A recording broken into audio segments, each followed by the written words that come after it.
Hello નમસ્કાર વિદ્યાર્થી મિત્રો, આજે આપણે વાત કરવાના છે મૂલ્યાંકન દ્વિતીય સત્ર 2023-24 ધોરણ 7 અને વિષય સામાન્ય જ્ઞાન પેપરનું સંપૂર્ણ સોલ્યુશન આપણા વિડીયોની અંદર જોવાના છે. તો આ વિડીયોને અંત સુધી જોવાનું ભૂલતા નહીં.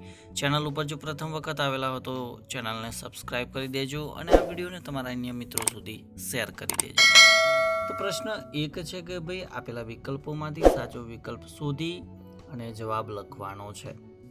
તો પહેલો પ્રશ્ન છે કે ભાઈ બાજુમાં આપેલો રાષ્ટ્રધ્વજ કયા દેશનો છે? તો આ જે રાષ્ટ્રધ્વજ છે એ રાષ્ટ્રધ્વજ કયા દેશનો છે? તો એ આવશે ઓસ્ટ્રેલિયા. બીજો પ્રશ્ન પણ એવો છે કે બાજુમાં આપેલો રાષ્ટ્રધ્વજ કયા દેશનો છે? તો અહીંયા જે ધ્વજ આપેલો છે કયા દેશનો છે? તો એ આવશે બાંગ્લાદેશનો.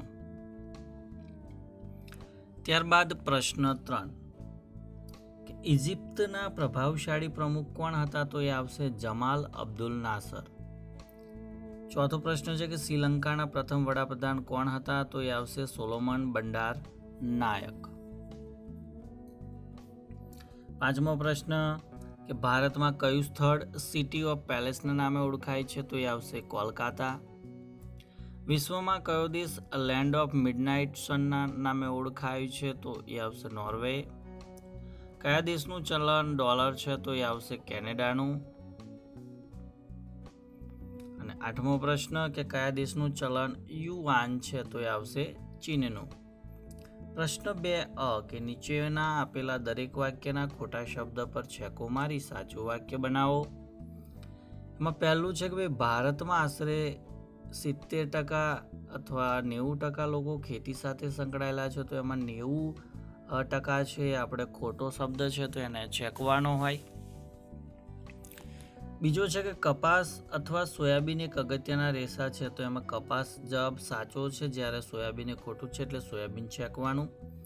બ છે કે બોક્સમાંથી યોગ્ય શબ્દ પસંદ કરી મને ઓળખી મારું નામ લખો. તો બોક્સમાં પાકિસ્તાન, સ્વીડન અને પેરિસ છે.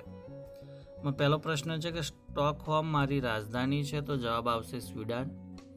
હું ફ્રાન્સની રાજધાની છું? તો એ આવશે પેરિસ. ક છે કે નીચે આપેલા વિધાનોમાંથી ખરા વિધાનો સામે ખરાની અને ખોટા વિધાનો સામે ખોટાની નિશાની કરવાની છે. પહેલું છે કે કચ્છના રણમાં વસતા ઘુડખર નામના ઘોડા ગધેડાઓ કરતાં વધુ ઝડપથી દોડે છે. તો આ વિધાન ખોટું છે. સંખ્યાની દ્રષ્ટિએ વિશ્વમાં ભારતીય ફિલ્મ ઉદ્યોગ પ્રથમ નંબરે છે. તો આ વિધાન સાચું છે. ત્યારબાદ 2 કે યોગ્ય શબ્દ વડે નીચે આપેલી ખાલી જગ્યાઓ પૂરો. કે ખાલી જગ્યા વિષ્ણુનો છઠ્ઠો અવતાર ગણાય છે? તો એ આવશે પરશુરામ. ખાલી જગ્યા ગૌતમ ઋષિની પત્ની અને 5 સત્યોમાંની એક હતી? તો એ આવશે અહલ્યા. ત્યારબાદ પ્રશ્ન 3 કે નીચે આપેલા પ્રશ્નોના ઉત્તર 1-2 શબ્દમાં લખવાના. કે સૌથી મોટું પક્ષી કયું? તો એ આવશે શાહમૃગ. ત્યારબાદ બીજો પ્રશ્ન કે વૃક્ષ પર રહેનારું સૌથી મોટું સસ્તન પ્રાણી કયું છે? તો એ આવશે ઉરાંગ ઉટાંગ. ઉલટી દિશામાં એ ઉડી શકતું પક્ષી કયું? તો એ આવશે હમિંગ બર્ડ.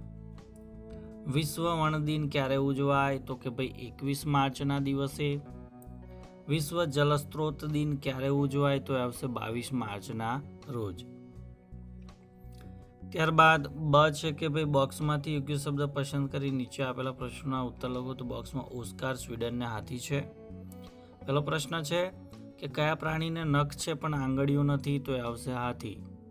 બીજું, વિશ્વમાં સૌથી પ્રખ્યાત ફિલ્મ પુરસ્કાર કયો છે? તો કે એ આવશે ઓસ્કાર. અને વિશ્વમાં કાગળનું નાનું ઉપયોગમાં લેનાર પ્રથમ દેશ કયો? તો એ આવશે સ્વીડન.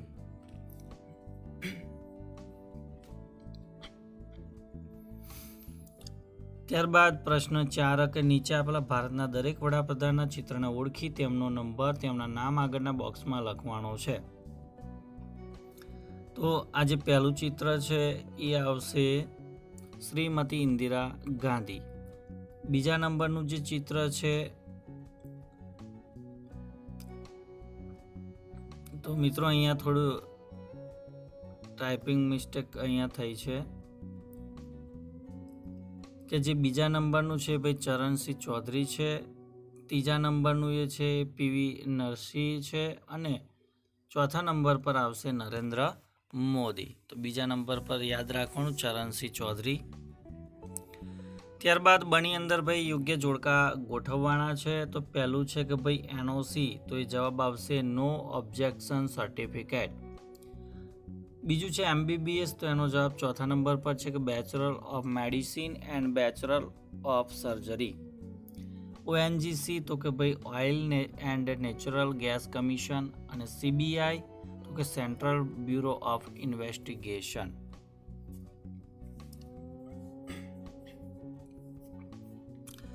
કની અંદર યોગ્ય જોડકા જોડવાના છે. તો સૌથી લાંબી નદી, તો એ આવશે નાઇલ. અને સૌથી ઊંચો જળધોધ, તો એ આવશે કુંચીકલ.